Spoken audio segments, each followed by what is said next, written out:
اعوذ باللہ من الشیطان الرجیم بسم اللہ الرحمن الرحیم مثل الجنت التی وعد المتقون، مثال اس جنت کی جس کا وعدہ کیا گیا ہے متقیوں سے، تجری من تحت الانہار، اس کے دامن میں ندیاں بہتی ہوں گی، اکلھا دائم وظلھا، اس کا میوہ بھی ہمیشہ قائم رہنے والا ہوگا، اس کا سایہ بھی ہمیشہ قائم رہنے والا ہوگا۔ تلک عقبی الذین اتقوا، یہ ہے ٹھکانہ اور یہ ہے بدلہ ان لوگوں کا، یہ ہے انجام ان کا جنہوں نے تقوی کی روش اختیار کی۔ وعقبی الکافرین النار، اور کافروں کا ٹھکانہ اور ان کا انجام وہ آگ ہے۔ والذین آتیناہم الکتاب یفرحون بما انزل الیک، اور جن لوگوں کو ہم نے کتاب عطا کی تھی وہ خوش ہو رہے ہیں اس چیز سے کہ جو اے نبی آپ کی طرف نازل کی گئی۔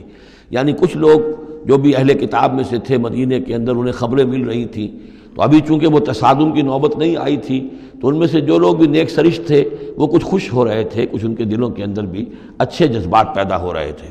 وَمِنَ الْأَحْزَابِ مَن يُنْكِرُ بَعْضَهُ، بعضی لوگ ایسے بھی ہیں کہ جو اس کے بعض کا انکار کرتے ہیں۔ قُلْ إِنَّمَا أُمِرْتُ أَنْ أَعْبُدَ اللَّهَ، کہہ دیجئے مجھے تو حکم ہوا اس کا کہ میں اللہ کی بندگی کروں، ولا اشرک بہ، اور اس کے ساتھ شرک نہ کروں، الہ ادعو، اسی کی طرف میں بلا رہا ہوں، و الہ مآب، اور اسی کی طرف میرا لوٹنا ہے، اسی کی طرف میرا ٹھکانہ ہے۔ وکذالک انزلناہ حکما عربیا، اسی طرح ہم نے اس کو اتار دیا ہے عربی قول فیصل بنا کر، حکم فیصلہ، یہ قول فیصل بن کر آیا ہے۔ انہ لقول فصل وما هو بالہزل، یہ آپ دیکھیں گے آخری پارے میں سورۃ الطارق میں، یہ اب حکماً عربیاً، عربی زبان کے اندر اللہ کی جانب سے قول فیصل بن کر نازل ہوا ہے۔ وَإِنِ اتَّبَعْتَ أَهْوَاءَهُمْ بَعْدَ مَا جَاءَكَ مِنَ الْعِلْمِ، اور اے نبی بالفرض آپ نے ان کی خواہشات کی پیروی کی اس کے بعد کہ آپ کے پاس صحیح علم آ چکا ہے۔ مَا لَكَ مِنَ اللَّهِ مِن وَلِيٍّ وَلَا وَاقٍ، تو نہیں ہوگا آپ کے لیے بھی اللہ سے کوئی بچانے والا اور نہ کوئی حمایتی۔ وَلَقَدْ أَرْسَلْنَا رُسُلًا مِّن قَبْلِكَ، اور ہم نے بھیجا رسولوں کو آپ سے پہلے۔ وَجَعَلْنَا لَهُمْ أَزْوَاجًا وَذُرِّيَّةً، اور ہم نے ان کی بیویاں بھی بنائیں اور ان کی اولاد بھی بنائی۔ آپ سے پہلے جو بھی رسول آئے ہیں ظاہر بات ہے کہ وہ اسی طریقے سے عام انسانوں کی طرح ان کی ولادت بھی ہوتی تھی، سوائے ایک حضرت مسیح علیہ السلام کے کہ ان کی ولادت جو ہے وہ بغیر باپ کے ہوئی ہے۔ باقی یہ کہ ان کے پھر اولاد بھی ہوتی تھی، وہ شادیاں بھی کرتے تھے۔ حضرت ابراہیم کی 3 بیویوں سے تو ہم واقف ہیں، ان کی اولادیں ہوئی ہیں۔ وَلَقَدْ أَرْسَلْنَا رُسُلًا مِّن قَبْلِكَ وَجَعَلْنَا لَهُمْ أَزْوَاجًا وَذُرِّيَّةً، ہم نے ان کے لیے بیویاں بھی بنائیں اور ان کی اولادیں بھی۔ وَمَا كَانَ لِرَسُولٍ أَن يَأْتِيَ بِآيَةٍ إِلَّا بِإِذْنِ اللَّهِ، اور کسی رسول کے لیے یہ ممکن نہیں تھا کہ وہ کوئی نشانی لے آتا، کوئی معجزہ دکھاتا، مگر اللہ کے اذن سے، اللہ کے حکم سے۔ لِكُلِّ أَجَلٍ کتاب، ہر ایک وعدہ جو ہے وہ لکھا ہوا ہے، ہر شے معین ہے، ہر ایک کی مہلت جو ہے وہ درج ہے۔ یمحو اللہ ما یشاء، اللہ جس چیز کو چاہتا ہے محو کر دیتا ہے، مٹا دیتا ہے۔ ویثبت، اور جس چیز کو چاہتا ہے باقی رکھتا ہے، اس کو جمع دیتا ہے۔ جس چیز کو چاہتا ہے محو کر دیتا ہے، جس چیز کو چاہتا ہے وہ اس کو قائم رکھتا ہے۔ وَعِندَهُ أُمُّ الْكِتَابِ، اور اس کے پاس ہے ام الکتاب، اصل کتاب۔ وَإِنَّهُ لَفِي أُمِّ الْكِتَابِ لَدَيْنَا لَعَلِيٌّ حَكِيمٌ، یہ قرآن بھی اس ام الکتاب کے اندر ہے، لَعَلِيٌّ حَكِيمٌ، اسے آپ لوح محفوظ کہیں، ام الکتاب کہیں، کتاب مکنون کہیں، اصل قرآن وہاں ہے۔ یہ قرآن ہمارے پاس جو ہے یہ اس کی مصدقہ نقول ہیں جو اللہ تعالیٰ نے ہمیں عنایت کر دی ہیں، ورنہ اصل قرآن ام الکتاب، لوح محفوظ۔ وَعِندَهُ أُمُّ الْكِتَابِ، اور وہ ام الکتاب جو ہے اصل کتاب، کتاب کی جڑ یا جڑ والی کتاب، وہ وہاں اللہ کے پاس ہے۔ وَإِمَّا نُرِيَنَّكَ بَعْضَ الَّذِي نَعِدُهُمْ، اور اے نبی یہ بھی ہو سکتا ہے کہ ہم جو ان سے وعدے کر رہے ہیں عذاب کے، ہم چاہیں تو بعض چیزیں ان میں سے آپ کو دکھا بھی دیں گے، آپ کی زندگی ہی میں ظاہر ہو جائیں گی۔ أَوْ لَتَوَفَّيَنَّكَ، لیکن یہ بھی ہو سکتا ہے ہم آپ کو وفات دے دیں۔ فَإِنَّمَا عَلَيْكَ الْبَلَاغُ، اس لیے کہ آپ پر تو بلاغ کی ذمہ داری تھی، پہنچانے کی ذمہ داری تھی، وہ آپ نے کر دیا، آپ فارغ ہیں۔ اب حساب لینا ہمارے ذمے ہے، عذاب دینا ہمارا کام ہے، یہ ہدایت دینا یہ ہمارے فیصلے کے اوپر منحصر ہے۔ تو فرمایا کہ آپ نے پہنچا دیا، فَإِنَّمَا عَلَيْكَ الْبَلَاغُ وَعَلَيْنَا الْحِسَابُ، ہمارے ذمے حساب ہے۔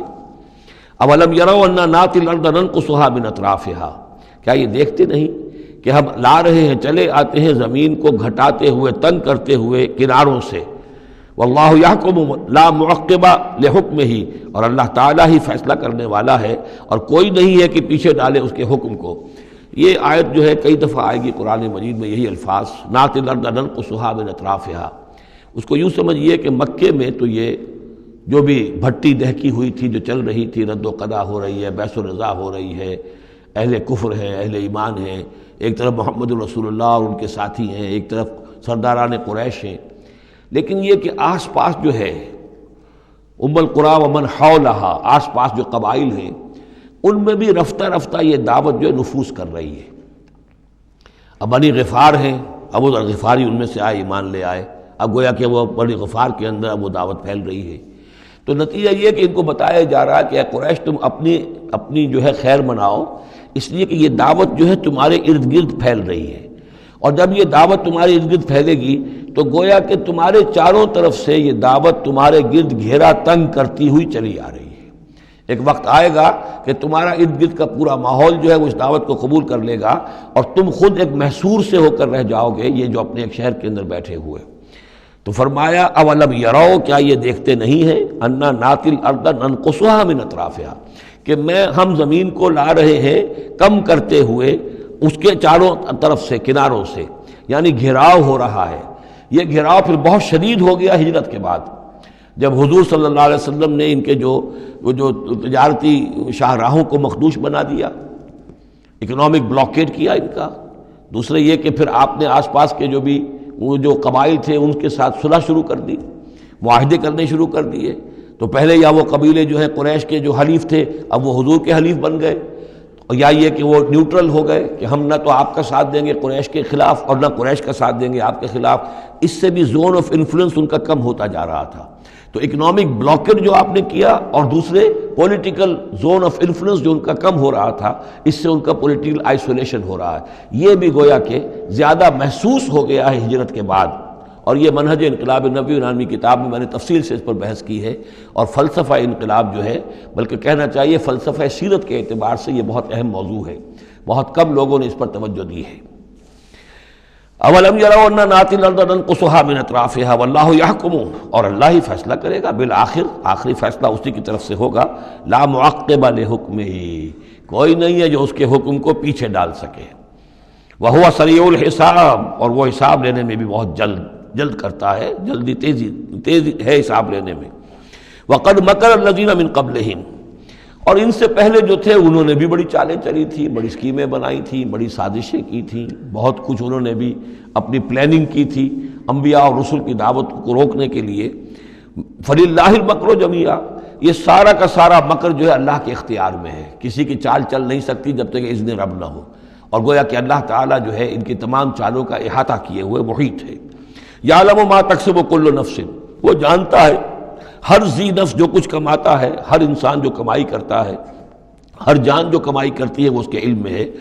وَسَيَعْلَمُ الْكُفَّارُ لِمَنْ عُقْبَى الدَّارِ، اور ان قریب معلوم ہو جائے گا ان کافروں کو کہ وہ پچھلا گھر، عاقبت کا گھر کس کے لیے، یعنی اس کی خیر، اس کی بھلائی، اس کا عیش، اس کا آرام کس کے لیے ہے۔ يَقُولُ الَّذِينَ كَفَرُوا لَسْتَ مُرْسَلًا، اور کہتے ہیں یہ لوگ جنہوں نے کفر کیا، اے نبی صلی اللہ علیہ وسلم، لست مرسلا، تم ہرگز رسول نہیں ہو۔ قل کفی باللہ شہید بینی و بینکم، کہہ دیجئے اللہ گواہ کافی ہے میرے اور تمہارے درمیان، وہ جانتا ہے میں اس کا رسول ہوں، اور اس کا جاننا میرے لیے کافی ہے۔ وَمَنْ عِنْدَهُ عِلْمُ الْكِتَابِ، اور جن کے پاس کتاب کا علم ہے وہ بھی جانتے ہیں، يَعْرِفُونَهُ كَمَا يَعْرِفُونَ أَبْنَاءَهُمْ، اللہ تو جانتا ہی ہے جس نے مجھے بھیجا ہے، اور میرا معاملہ اسی کے ساتھ ہے، وہ جانتا ہے، لہذا میرا جو بھی معاملہ اس کے ساتھ صاف ہے۔ باقی یہ کہ جو علم جن کو دیا گیا، جن کے پاس علم کتاب ہے، وہ بھی جانتے ہیں۔ صدق اللہ العظیم۔